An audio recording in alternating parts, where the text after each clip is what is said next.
कर्नाटक में विधानसभा चुनाव में साल भर का ही वक्त बचा है, लेकिन बीजेपी अभी तक ये तय नहीं कर पाई है कि चुनावों में उसका नेतृत्व कौन करेगा। बसवराज बोम्मई के नेतृत्व में पार्टी चुनाव में जाएगी या फिर कोई और नाम सामने आएगा। पार्टी में नेतृत्व में बदलाव की चर्चाएं भी शुरू हो गई हैं। तो अचानक क्यों बोम्मई की कुर्सी दिख रही है मुश्किल में? देखिए ये रिपोर्ट। पिछले कुछ दिनों से किसी न किसी वजह से कर्नाटक सुर्खियों में बना हुआ है, जिसका कारण 2023 में होने वाले चुनावों को माना जा रहा है। बीजेपी राज्य की सत्ता में दोबारा आने के लिए रणनीति बना रही है, जिसको देखकर कयास है कि बीजेपी की रणनीति बोम्मई की कुर्सी पर भारी पड़ सकती है। यानी चुनाव में जीत के लिए पार्टी बोम्मई से कुर्सी वापस ले सकती है। और इस बात के कयास लगने शुरू हुए गृह मंत्री अमित शाह के कर्नाटक दौरे से।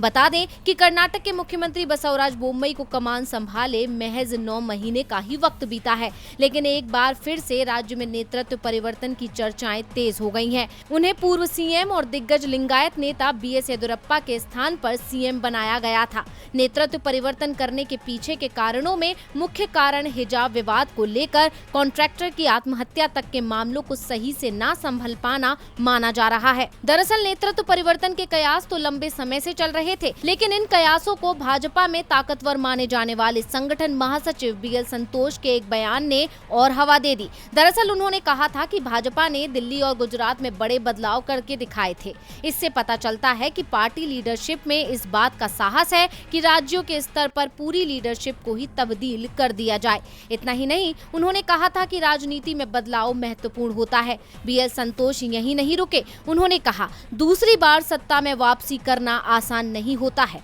सत्ता में जो होता है उनके पास दोबारा चुनाव जीतने की चुनौती होती है। एंटी इनकम्बेंसी से निपटने की मुश्किल उनके सामने होती है। उनकी इस टिप्पणी के बाद से ही ये कयास लगने लगे हैं कि 1 साल के अंदर ही कर्नाटक में फिर से नेतृत्व परिवर्तन हो सकता है। यानी बीजेपी कर्नाटक में जीत के लिए बोम्मई की कुर्बानी दे सकती है और उनकी कुर्सी पर संकट मंडरा रहा है। डीवी लाइव की रिपोर्ट।